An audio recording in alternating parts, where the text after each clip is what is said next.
Good afternoon, everyone. Good morning. I hope you can all hear me well. My name is Chris Arnold. I'm a partner in the finance practice in London. Very happy to be joined by Marla Matusik, who's an associate in our New York office, on this reverse inquiries workshop series about issuing credit-linked notes. We plan to talk for around 45-50 minutes. And there's an opportunity to ask questions. If you would like to ask questions, let me encourage you please to use the chat function on WebEx if you're able to find that. Otherwise, please feel free to take yourself off mute and ask us questions as we go through. You all started on mute when you joined the call. Please, if you're not asking a question, we ask that you stay on mute.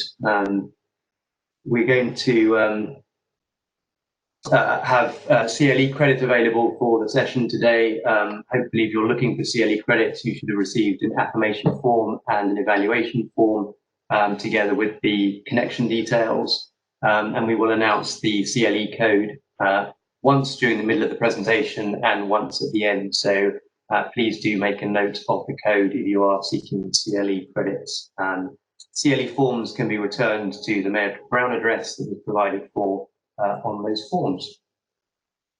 That's the housekeeping out of the way. We're going to get started with the presentation now.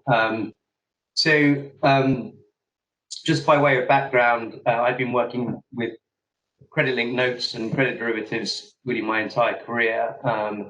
And we saw very significant issuances of credit-linked notes before the financial crisis, and then there was obviously something of a dip after that, but there will continue to be credit-linked notes issued into the market.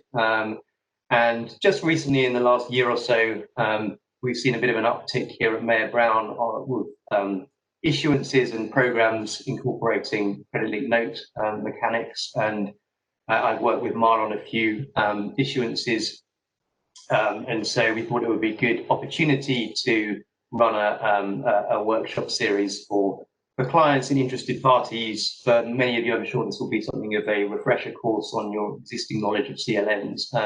But for maybe some of you who are newer to the subject, hopefully this will help to demystify it for you. We could just start with the first slide. So I just put this up because as we were preparing for this presentation, I noticed last week an interesting story in the Financial Times relating to credit-linked notes, and that was the story of the Cardinal Becciu who'd been discovered investing Vatican funds in all sorts of different investments, including high-end London property, and the FT had also discovered that one of the investments had been into a credit-linked note linked to the car rental company Hertz, which we'll all be aware filed for bankruptcy recently. And obviously the FT picked up on this story because they'd been a previous quote from the Pope saying that credit derivatives encouraged the growth of finance of chance and gambling on the failure of others, which is unacceptable from an ethical point of view. And hopefully, during the course of this presentation, we sort of dispel a few myths relating to credit-linked notes. And the sort of first of those is that by investing in credit-linked notes, as the Vatican was, maybe unbeknownst to the Pope, they were obviously, in fact, betting on the success of the underlying corporation rather than the failure of that corporation. And in that respect, they seem to have got remarkably lucky because their particular credit-linked note matured just a month prior to the insolvency filing of Hertz, which would have triggered a credit event and obviously led to a loss of principal for the Vatican. So, so they're obviously investors from all sides in credit-linked notes, and not all quite so many as high profile as the Vatican, but I think this sort of shows that they are quite a common product in the market, and you know, serve a useful function in terms of providing investors with access to credits of corporate sovereigns, others, and we'll talk a bit more about that in this presentation. So just moving on to the agenda, what we're looking to talk about on the next slide. We're going to do just a quick introduction. What is a credit-linked note? The basic anatomy of a credit-linked note, and look at the various different types of credit-linked notes that are issued in the market and the reasons for that. And then just Marla's going to take us through some of the sort of key concepts that you see in credit-linked notes and the underlying credit derivatives, concepts like credit events and deliverable obligations, the terminology that's used commonly for credit-linked notes. And then we're going to look at some of the distinctions, the various different flavors of credit-linked notes that we see in the market, in particular looking at bank credit-linked notes issued off bank programs, and then credit-linked notes issued by SPVs and the differences in those structures and the reasons why one might issue from a bank or from a particular special purpose vehicle. We're going to look briefly at the difference between single name, basket, and index CLNs, focusing in particular on CLNs linked to indices such as iTrax and CDX. We're going to explain tranched and untranched structures for index CLNs, and then look briefly at the different potential settlement methods that you have for credit-linked notes.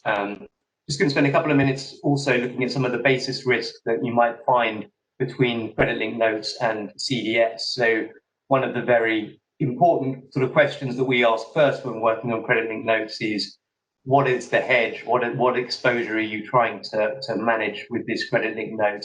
And making sure that we understand that there are potential risks between the underlying product and the credit-linked note, and the ways in which we can minimize that. And we can look at some of those in the session.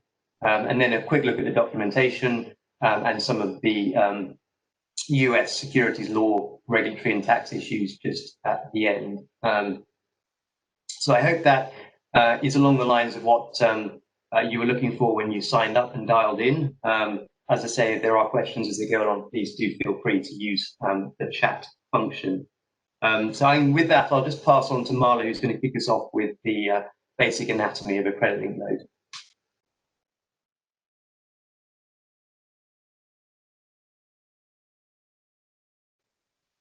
I think you might be on mute, Marla. Just. Thanks, Chris. I was indeed. So as Chris mentioned, I'm just going to go through some of the basics. So a credit-linked note is a debt instrument designed to transfer a credit risk.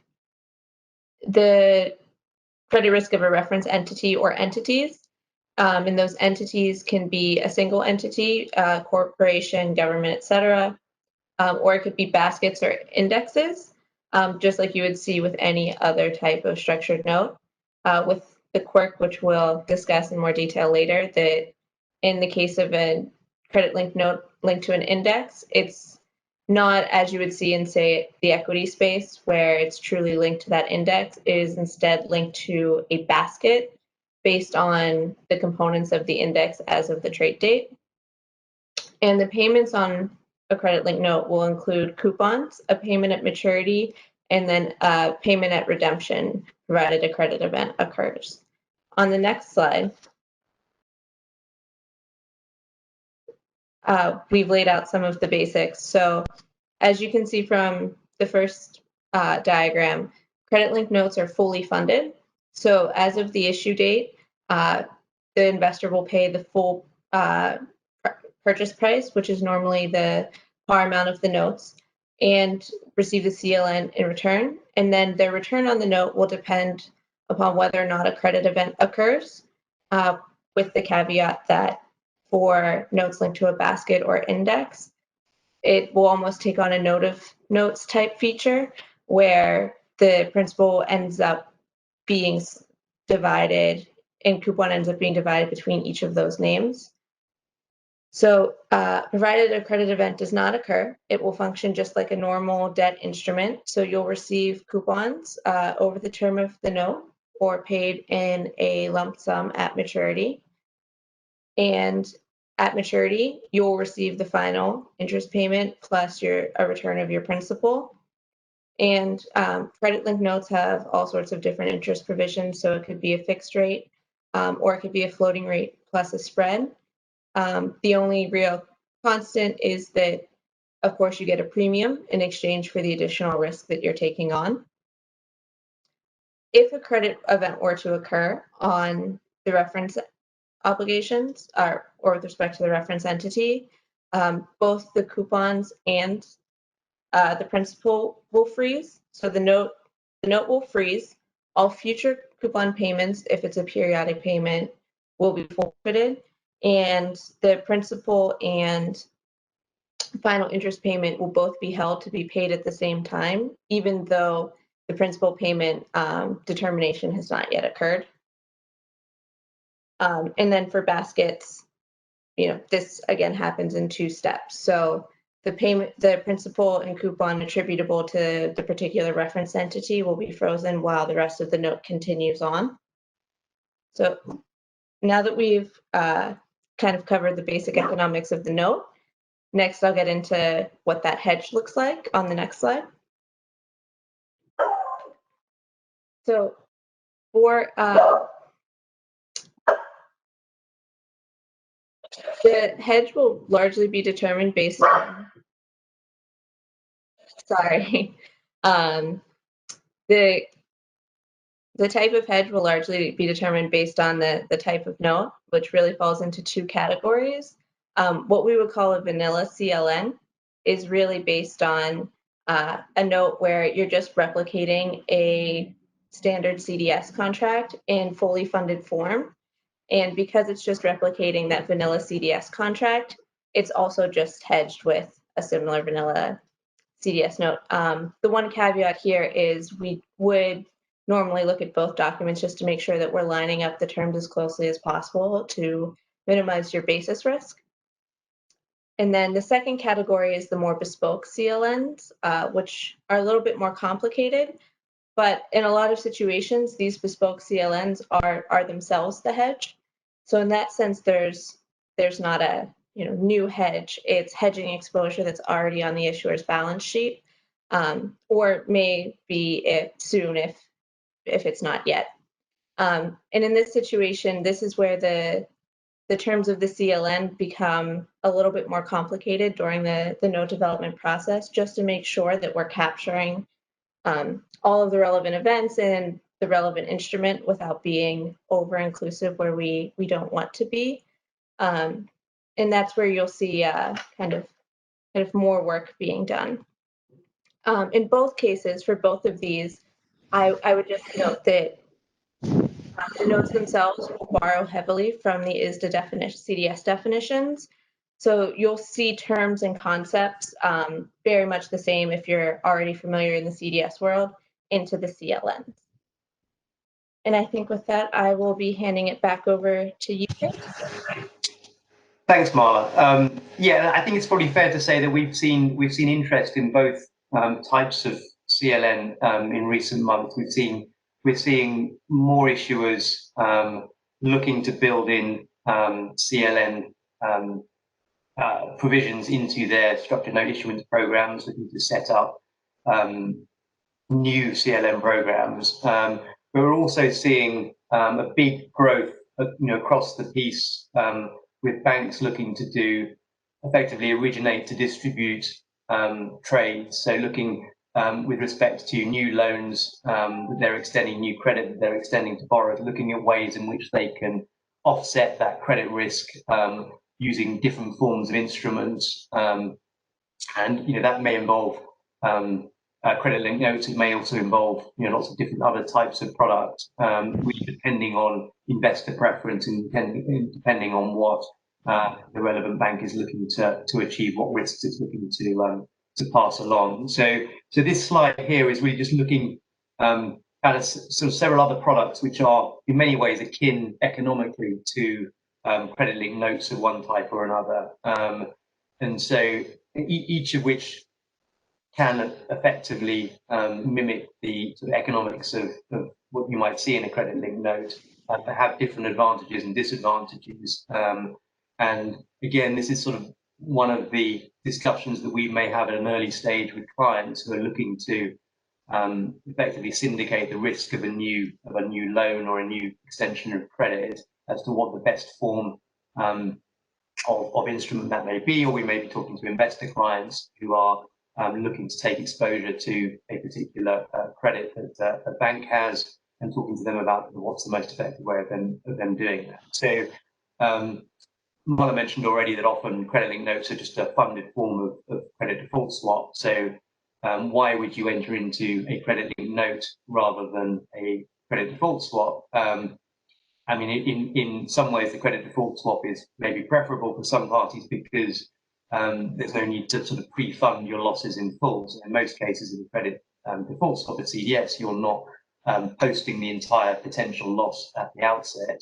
Of course, the unclear margin rules have meant that there is an ongoing margining requirement, but typically that's not involving the posting of all of the funding amount of day one.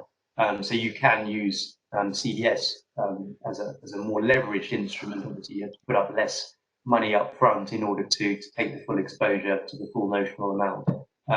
But on the flip side, there are more limited investor pool who will invest in credit derivatives, either because they don't have instant master agreements and derivatives trading relationships in place with their bank counterparties, or that their various investment rules prohibit them from directly entering into credit default swaps as a counterparty. So, as an alternative, they can do this in funded form using CLNs. Another way in which parties may choose to pass on that risk is via a total return swap or total rate of return swap, and these come in all sorts of different guises as well. And similarly to a CDS, they may not be funded. They may also allow an ability to tailor the underlying TRS to the commercial agreement between the parties, and that may involve things like influence on voting rights, what happens with payments of coupon and distributions, what the ability to sort of net funding legs against receipt of coupon on the underlying. And so lots of different ways in which that can be tailored, but TRS is typically then require quite a lot of negotiation. They're not done typically in a highly standardized form like a CLN can be of a CLN program. Loan participation is another way in which an investor can get exposure to a loan. There may be an advantage there if you're able to achieve the true participation of removing the credit risk of the grantor. Obviously, that's something that is in some cases achievable, but certainly in the US, where I am in London, that's not something you typically get with a participation. And similarly, it's not necessarily as tradable a product in participations as there may be in a CLN. And then you've obviously got a whole range of different products, including CLOs, synthetic CDLOs, CDOs, and all the sort of wonderful acronyms that we saw real prevalence of before the financial crisis. And they obviously will have similar characteristics to credit-linked notes, but broadly speaking, in those kind of products, you're spreading the risk across a broader portfolio of exposures. You're not so much tailoring the risk to specific exposures, and they serve a different function really to certainly to the more vanilla CLNs that we see being issued off CLN programs. So just on the next slide, just a couple of observations really as to some of the advantages or purposes. Just one back if possible. Sorry, just one slide back. So from the issuer or arranger's perspective, from the bank's perspective, credit-linked notes can allow them to transform CDS contracts into funded forms, so that sort of creates a potentially greater pool of counterparties for CDS, so that may be a potential source of profit by being able to sell CDS in funded form and to take a spread from the hedged unfunded CDS. On the more bespoke CLN side, effectively they can allow the syndication of the credit risk of the underlying debt. If you couldn't otherwise sell that underlying loan, or because of transfer restrictions where you wanted to maintain that relationship with your underlying borrower, but you've exhausted the credit lines for that borrower and you want to offload some of that credit risk, either to free up credit or to manage your regulatory capital. Similarly, like other structured notes, CLNs can be used to help with treasury funding requirements. So if the bank is issuing the CLN directly, then obviously it will receive the upfront principal in full, which you can use for its general business purposes. And in the CLN programs, if you establish an issuance program, you have a relatively streamlined documentation process, and you can issue certainly the vanilla CLNs relatively cost effectively without much negotiation of the terms, and do a relatively high volume of those. From the investor's perspective, sort of flip side is if you're not permitted or not able to enter into CDS transactions directly, this gives you a way of accessing those markets and getting the same economics as you would essentially with a CDS contract. You have ability in the more bespoke transactions to tailor the kind of terms that you want for your specific requirements. So you may say, I want a 5-year instrument with exposure to this reference entity. So you can specify the maturity. You can select which entity you're looking to take the risk on, as the Cardinal did with the Hertz Corporation. And then you can obviously then build up a portfolio of different CLNs based on what requirements you're looking for. And then on the bespoke CLN side, it's a way of getting access to the kinds of products that normally would be restricted to bank lenders or larger private credit lenders, like big corporate loans or sovereign loans, or potentially more esoteric assets like letters of credit or Visa Master agreements or receivables, or some of the other kinds of typically bank dominated asset classes. And then you've got, as an investor, you've got effectively a tradable product. You've got a note which is transferable, typically without the requirement to get the consent of the issuer. There's not normally a sort of highly liquid market in CLNs, but you do have the ability to try and get a price discovery, try and get value on that. You can do valuations by reference to where the CDS is trading for a vanilla CLN, and so you've got something that's slightly more liquid than just a bespoke bilateral contract with your counterparty. So that's essentially some of the purposes of credit-linked notes. I'm just going to pass back to Marla now. I think he's just going to take us through some of the basic terminology and the concepts that we typically see in CLNs.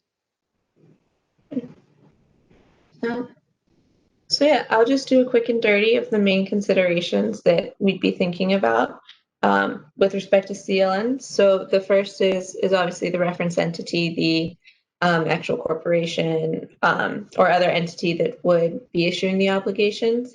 One important thing to note is there usually is some consideration around successor entities. So what happens if that entity splits, fully goes into another entity, etc. And then the applicable reference obligations. The reference obligations being what the note will actually be linked to, or what will determine the payments on the notes. And there are actually several layers to the reference obligations, depending on what determination is being made, or if we're talking about what you may actually receive with respect to final payment on the notes. The next item is the principal amount.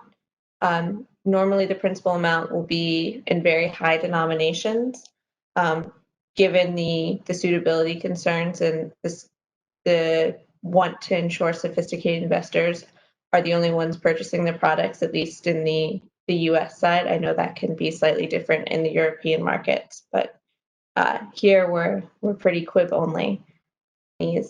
And this will also be the notional amount for all of the calculations with respect to the notes. Moving on to the interest or coupons period. As I mentioned a bit earlier, those can be either periodic or paid at maturity and will freeze along with their corresponding principal. And just as an additional caveat, even though that coupon has already been accrued, you know you're receiving it, it doesn't accrue any interest during the period during which it's frozen while the kind of redemption for the principal is determined, which can be a sizable amount of time. Credit events and event determination dates. So credit events I'll speak more about in a moment, but will largely follow the same terms and definitions as you see in CDS. So failure to pay, borrowed money, etc. And the event determination date is really where you have the timing of both the underlying credit event, the ISDA determinations, and the note really all come together. So unlike in a CDS, because of the note structure, we are locked into the idea that the calculation agent is the one who's going to make all determinations with respect to the note. And that calculation agent determination, even if it's just a pass through of an ISDA committee determination or something else that's kind of very definitive and easily identifiable in the market, there still has to be a provision for that to be made by the calculation agent and then passed through as a trigger on the notes. And so you'll have the event determination date, which is when that credit event is deemed to occur. Then we have conditions to settlement. So this is really, bringing that operational timeline to conclusion. So, once the credit event has occurred, then there needs to be the operational concerns of, whether or not we're waiting for the auction or time to determine the value of any of the underlying obligations. Or in the case of physical delivery, the issuer needs to acquire obligations in order to deliver them. The conditions to settlement will set out all of these concerns. We'll address all of these concerns as what will happen before the settlement date will actually be set and go forward. And then for settlement method, so just like any other sort of structured note, they're both cash settled and physical varieties. You can also have auction settlement, meaning you'll just pass through that is the auction determination price. So obviously, a twist on a cash settlement. So on the next slide, I go back a little bit to the obligations. As I mentioned, there's a lot of layers here. It's definitely a bit of an onion. So starting with, all obligations of the reference entity, anything up to and including a handwritten IOU. Obviously, we don't care about all of those. If we can go to the next slide. We can see that the obligations that we really are concerned about, it'll follow the CDS format that many of you are used to seeing. So it'll be an obligation category. So that can be payment, borrowed money, loans, bonds, etc., as well as characteristics. So generally you're talking about seniority there, but there can be a few additional categories which have been noted in the materials. And then from obligations, we'll get into deliverable obligations, which are obligations that you may actually receive in terms of your note. And just before we move to that next slide, though, I do want to be clear that obligations can also include obligations where the reference entity is the guarantor rather than the principal obligor on the note. And we most commonly see borrowed money as the CDS category here. So then moving to the next slide,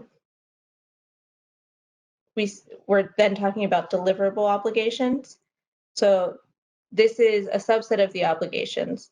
So any sort of default on any of the obligations could lead to a credit event on your note. but deliverable obligations are only the obligations that you may receive as payment on your note, or the value of the obligations that will determine your payment on the note, depending on the type of settlement. And again, this can be either a direct obligation or something that has been guaranteed by the reference entity, and you'll again see the pass-through of those CDS categories. Then kind of further narrowing this down, we have the reference obligation, which is on the next slide. So when we use the term reference obligation, though it can be used more generally, it's usually when a very specific obligation is used to determine the kind of the specific bond or loan, et cetera, that the note will be tied to. This has the advantage of making sure that that category of obligations and deliverable obligations is known at the outset to include at least this item, as well as just kind of clarity generally about what you might receive. That said, anytime a reference obligation is specified, usually there'll be a provision where you lay out the terms where that reference obligation can have a substitute from the pool of deliverable obligations or obligations should something occur with respect to that specified reference obligation. And that's also the case with deliverable obligations, that there will be some sort of provision to allow the broader obligations category to fill in where necessary, including where there may not be enough deliverable obligations available to fulfill the settlement on the full notional of the CLNs. And what we definitely do see is a standardization of reference obligations. So, for example, with these kind of CLN indices, usually produced by market, you'll see standardized ISINs that will be used for many reference obligations for CLNs. Okay. Moving on to the next slide. Just before, just going to add one observation, Marla, just to that. And so essentially what we're doing, because we've got that sort of onion, what we're essentially saying is that something bad must be happening to trigger a credit event. So as Marla said, we're not going to trigger just on, your company's obligation to pay its, electricity bill or whatever. It has to be generally borrowed money obligations, or sometimes just bonds or loans. And so we've established something bad has happened.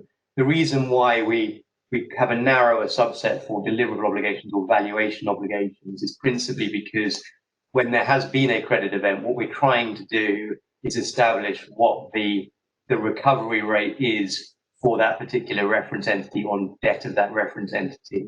And so what we're trying to exclude by using these deliverable obligation category and characteristics is any kind of extraneous factors which might affect the value of that obligation beyond the simple perceived recovery in the insolvency or in the distress of that underlying reference entity. So that's why we sort of exclude things like obligations that are not transferable, or obligations that are denominated in local currency for emerging market issuers, and so on and so on. And then, as Marla said, that reference obligation in the vanilla CLNs gives us essentially a benchmark from which to determine the other deliverable obligations, in particular to determine whether we're looking at the senior debt or the subordinated debt of the issuer. So you may trade both senior debts, CLNs and CDS, and the subordinated debt, CLNs, CDS. And that's determined whether we choose a reference obligation, which is a senior reference obligation, or a subordinated obligation.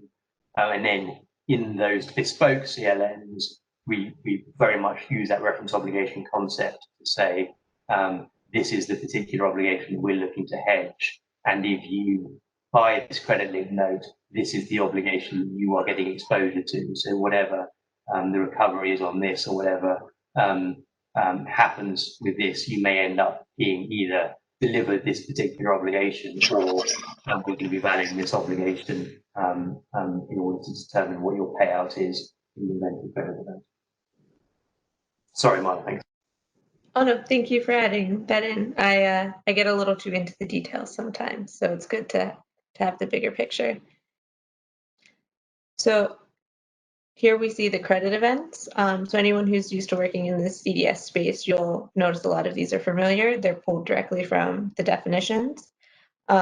Similar to the reference obligations, you will see some customization here, especially with respect to the bespoke CLNs.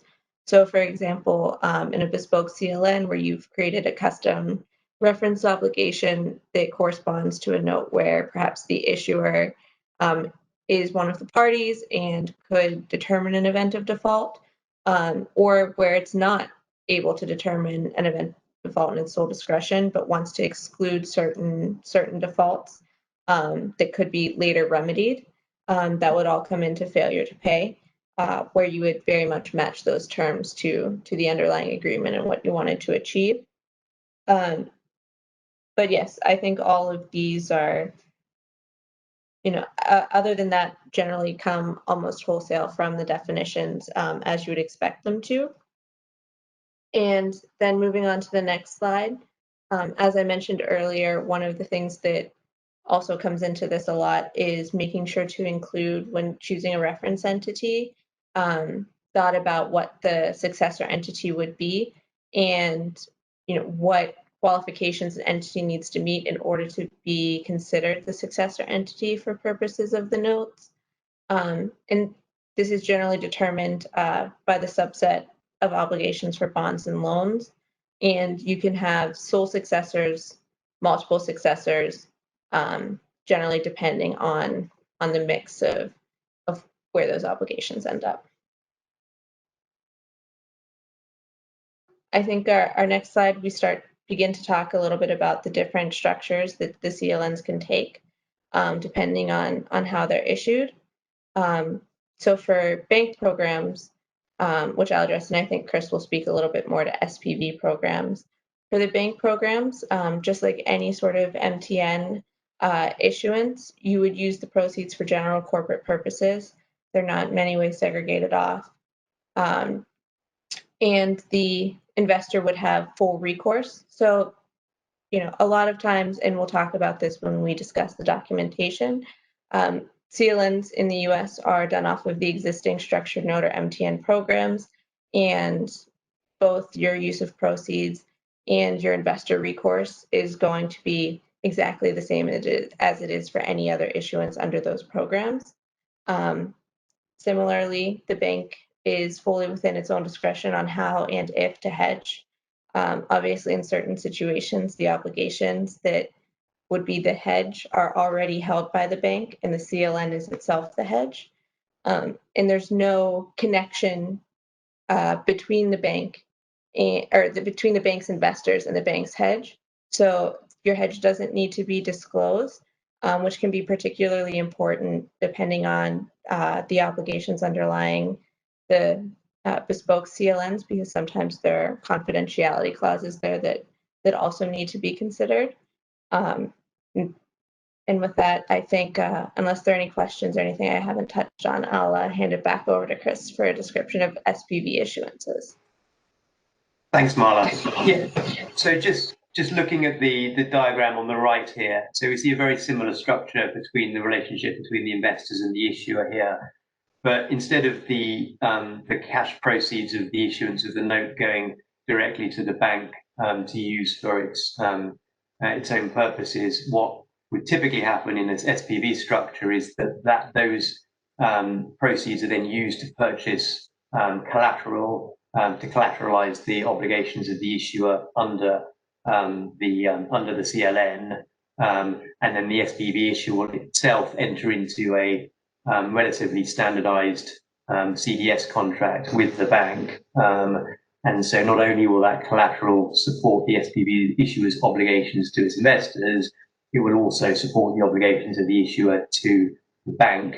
And more specifically, if there is a credit event under that CDS, then the settlement payment that is required to be made by the SPV to the bank will come out of that collateral, and the investors will get whatever is left. So the investors should be looking to get the same, essentially the same outcome as they would if they were just buying paper issued by the bank. They do, of course, take the risk of the collateral, but the collateral typically would be a very high rated paper, could be government bonds or paper issued by a very highly rated corporate, and that can then essentially make the sort of isolate the credit risk of the bank CDS counterparty and potentially get a better credit rating on the notes than you would do if it was just issued by paper was just issued by the bank. Of course, here the investors have no direct recourse to the bank. Here they're relying on the structure working as it's described to them, and that means that there'll typically be security granted over the collateral and the accounts that the collateral is held in. There'll be a trust instrument or an indenture for governing the relationship between the issuer and a trustee or an agent on behalf of the investors, and then there'll be various other agency functions as you typically see in an SPV program, like a paying agents and a collateral agent, calculation agent, etc. So it's a more complex structure. There are SPV programs, certainly in Europe and Asia. We work with SPV programs that banks have established. The issuances tend to be somewhat more complex. There are often additional sort of what I describe as bells and whistles. So it may be that you have you're getting exposure to multiple CDSs. You may have a situation where you have one CDS with the bank is long exposure and one is short exposure. So there's a sort of a structure which allows some ability for the investors to achieve a greater return than they would otherwise. We've seen structures which denominate in different currencies, so you have an embedded currency swap. Sometimes there's a basis rate swap as well. So lots of different potential with those kinds of structures. And as I say, much more bespoke. You tend to see fewer of these kinds of structures used for those sort of bespoke CLNs that are only looking to cover the risk of a particular obligation, because typically that obligation would not be moved to an SPV issuer to issue in a way that perhaps it would in a CLO. But it is occasionally used for that purpose as well. So just moving on to the next slide, just a couple of minutes. We've touched on some of this already in the presentation, but this is the differences between single name basket and index CLNs. Very much as the name suggests, single name CLN is like the instrument that the Cardinal bought.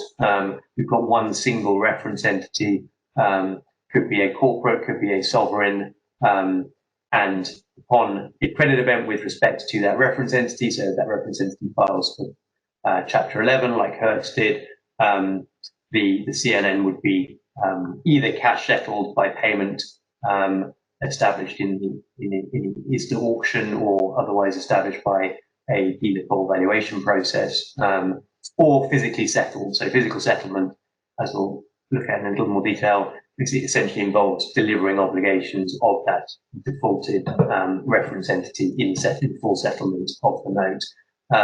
Normally, the settlement of all these CLNs happens at the time that the credit event occurs, but occasionally there'll be a settlement at the scheduled maturity, reflecting the fact that the credit event has occurred.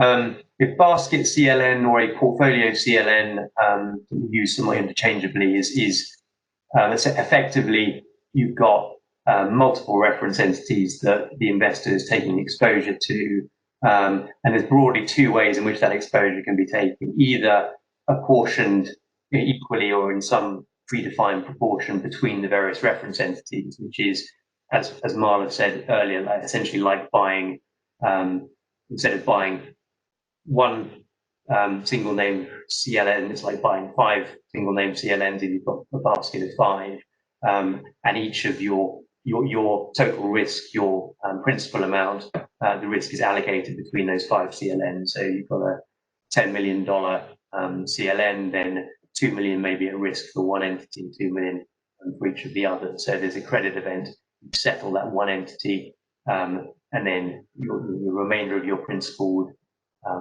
be safe until another credit event had happened with respect to one of the others. The alternative method of basket portfolios, you have this concept of a first of default, which is a higher risk instrument, because that essentially multiplies the risk, so your exposure is to each of the reference entities. But if one of those reference entities suffers a credit event, then the entire principal amount is at risk because of that credit event, and they then redeem as if that had been a single name CLN. Finally, you have index CLNs, which are just really a subset of portfolio CLNs, except the index is a basket or portfolio of names which is established at the outset of the trade and published by an index administrator. So, as Marla mentioned, IHS Markit published the iTrax and CDX families of credit indices, and they are essentially portfolios of reference entities with similar characteristics based on jurisdiction or the credit worthiness of the entity, or whether it's a sovereign or a corporate. So there's probably around, I don't know how many last counts, on 15 to 20 different families of indices. Some look at sovereign credit, some look at corporate, some look at North America, Europe, Asia, etc. And so you can, as an investor, choose which exposure you want, and then get an exposure to a broad portfolio to essentially dilute your risk to one specific reference entity and give you effectively a synthetic exposure to all, or at least a cross section of the credit in that particular jurisdiction or in that particular senior or subordinated or high yield or investment grade entities. And that takes us on neatly to whether to tranching, which I think is our next slide, hopefully. And so these index CLNs can either be untranched or tranched. And effectively what untranched means is that it's very much like I described on those basket CLNs earlier, where effectively it's like buying, you have an index of 100 names, like buying 100 different CLNs, each worth 100th of the principal amount that you're investing. So in this example on the left, we have here a $10 million portfolio. So if you bought $10 million of CLNs, effectively your exposure to each of the 100 reference entities in that index would be $100,000. So each time a credit event occurs, you effectively settle 1% of the entire CLN and essentially make a payment based on the recovery price of that particular reference entity. So if we had bought that note today and tomorrow there's a credit event with respect to the first reference entity, then $100,000 of our principal would be at risk. We would determine what the recovery price is, either through the ISDA auction or by the relevant method specified. And if we determine that that recovery price is 40 cents in the dollar, then you as an investor will get your for $40,000 there principal back, but you essentially your note will be written down by the entire $100,000, and that's how an untranched CLN works. On the other hand, so a tranched CLN, again, you have a portfolio of 100 names in this example, but instead of taking equal exposure to each of the names and having it trade like 100 separate CLNs, what you do here is every time that there is a credit event, you count up the losses for that particular reference entity based on what the recovery price is, the final price is for that reference entity, and then you aggregate those losses together. So each time there's a credit event, you add that to the aggregate loss amount, and once those losses hit a certain threshold, we call it the attachment point of where your tranche is, then you start losing money on your credit link note. So in this example, we have a tranche that is the 10 to 20% portion of the entire portfolio. The portfolio here is a larger portfolio, so it's effectively $100 million of portfolio. Again, it's a $10 million CLN, but we're only taking exposure to that 10 to 20% tranche. So each time there is a credit event, we'll work out what the loss is from that credit event. That will get added to our aggregate losses, and then when our aggregate losses exceed, in this case, $10 million, then every other subsequent credit event, the losses will count against our tranche. So these were quite common, these sort of tranche products prior to the financial crisis, 2008, 2009. But although you need to suffer a certain number of losses in here before you actually get the tranche, unlike the untranched product where you effectively lose money on your first default, your first credit event. Here you are at greater risk if there is a sort of concentration of credit events to your principal amount being eroded very quickly, because it only can take, in this case, 20 credit events to have happened to erode your entire principal amount. Typically, the tranches may well be lower than that. You maybe sort of see 3 to 5% or 3 to 7% tranches. So depending where your tranche is, you may lose your entire principal sooner. Whereas in the untranched CLN, you're only ever going to lose your entire investment if all 100 of the names have suffered a credit event, and the loss on those names has been 100% on each. So that's a brief comparison of tranched and untranched CLNs. We talked a bit about it already, but just the next slide just looks at those settlement methods. I don't know, Marla, if you just want to say a couple of words about that. Sure. And we've basically listed them in order of ease. So auction settlement means you're directly passing through the ISDA determination, which is given as a ratio. So you just multiply by your par amount and then settle in cash for that amount. The fallback for auction settlement, or you can select in its own right, is cash settlement, which is just the calculation agent determining the value of the relevant obligations. Normally this is done by dealer pool, and you'll specify how many dealer quotes that you'll need to receive. The third form of settlement, and this is largely seen in the bespoke world because you have a very specific reference obligation, is physical settlement, where you'll just deliver an amount of the relevant obligations equal to the principal amount, or with the same notional amount. That said, there are some challenges with physical settlement, especially if you don't have enough of the relevant obligations on hand to deliver. And physical settlement will also have the fallback of auction or cash settlement, usually cash settlement. Moving to the next slide. Sorry if I've started speaking quickly. I just noticed we're low on time, and I don't want to run into anyone's next call. Chris, do you want to speak a bit about basis risk? Yeah, I'll just do a couple of minutes on this. So I said earlier, one of the things we're most concerned about is the basis risk between the CLN and the underlying. And there are some sort of areas that come up repeatedly when we're looking at this, both in terms of the vanilla CLNs that are repackaging credit default swaps and those bespoke risks that are being packaged into CLNs. On the CDS side, two of the sort of the most thorny issues are, one is the timing of credit events.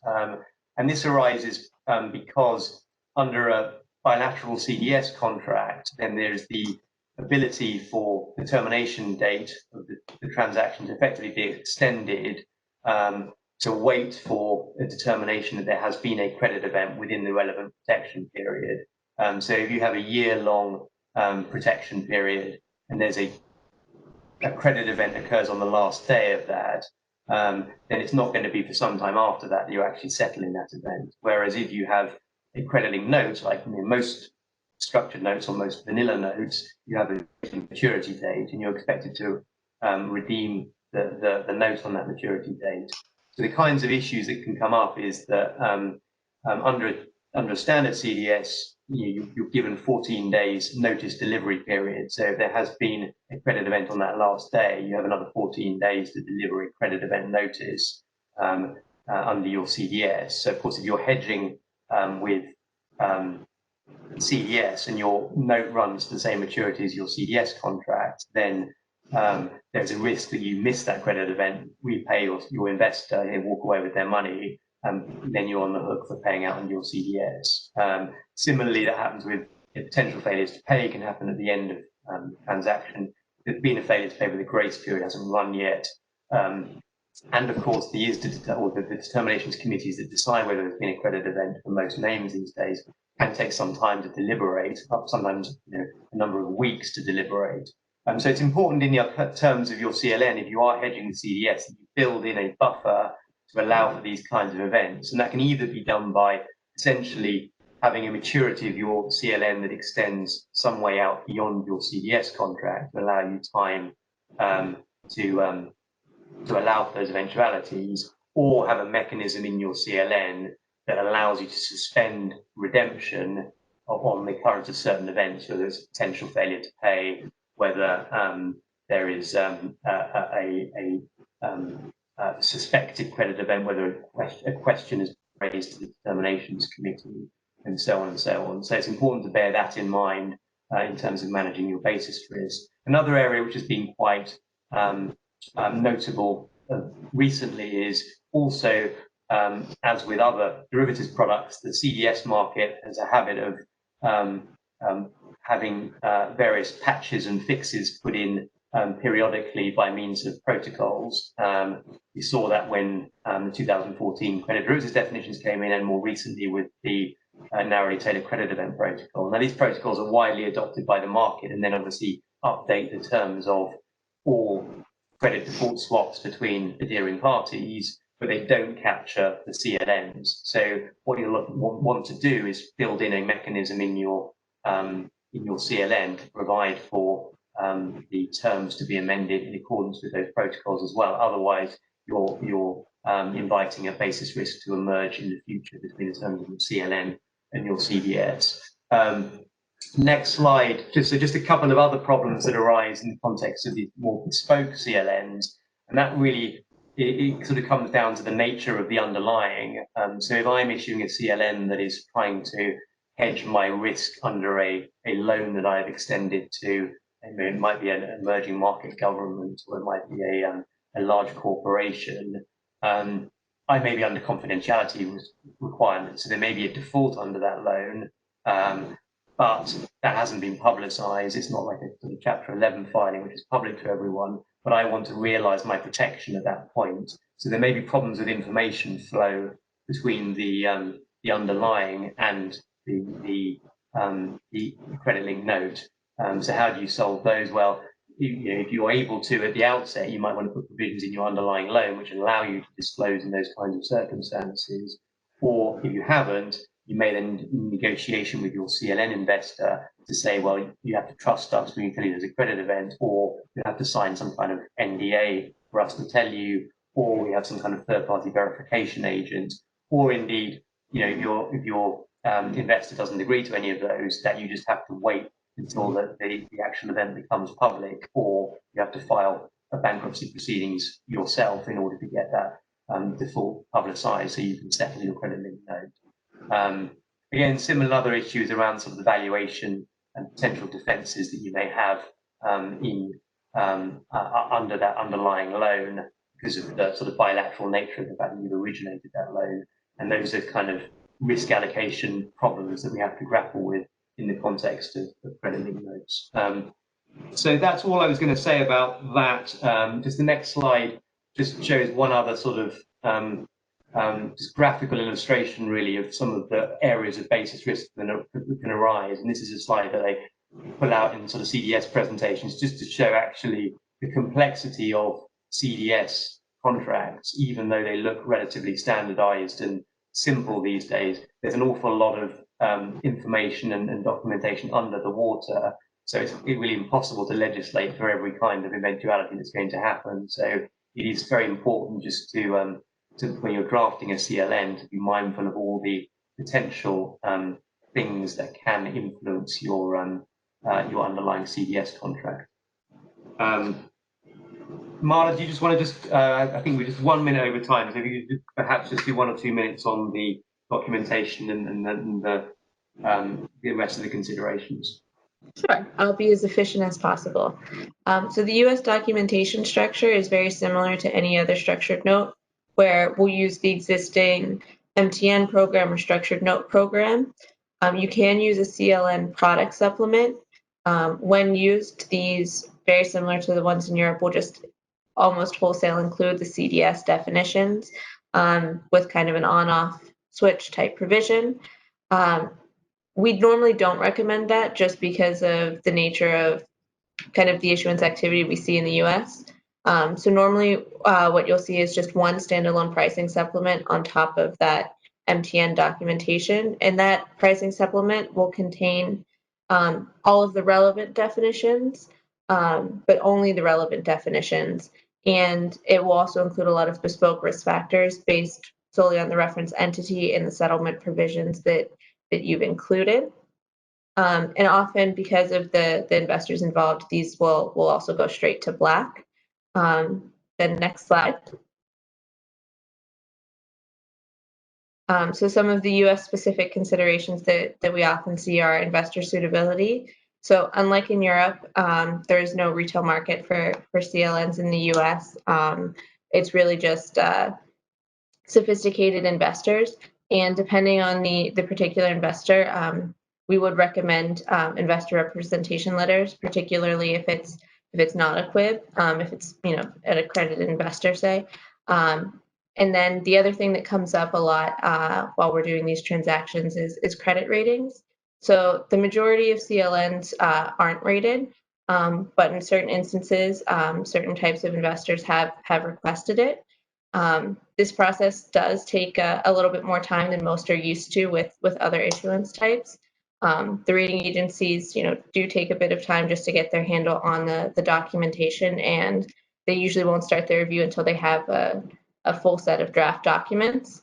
So there's a lot of extra turnaround time involved, and we've had a lot of calls explaining, especially in the case of bespoke CLNs. And the other question that always comes up with the ratings is whether 17G5 is applicable. And it's actually not applicable to CLNs because there's no segregated asset pool. And just to close this out, for tax considerations, it will depend on the specific circumstances of the note. So talking with our tax team is always a part of these to determine whether or not they'll qualify for debt treatment. Sorry, that was the last 2 slides in 30 seconds or less, but if anyone has any questions, please feel free to do so now. So I hand it over. Are there any questions, or Chris, any final thoughts from you? Nothing further from me. Thank you everyone for it. Apologies for going a couple of minutes over time. There was a question on the chat as to whether we will be circulating the slides, and we will do so to all of the attendees after the call. So there's quite a lot of information in there, most of which we covered, but hopefully that will be a bit of a refresher for you all. And of course, Marla and my own details are on the slide, so please do feel free to reach out to us directly if you do have any questions on the presentation or generally in relation to CLNs. But thank you very much indeed for your time. Thanks, everyone.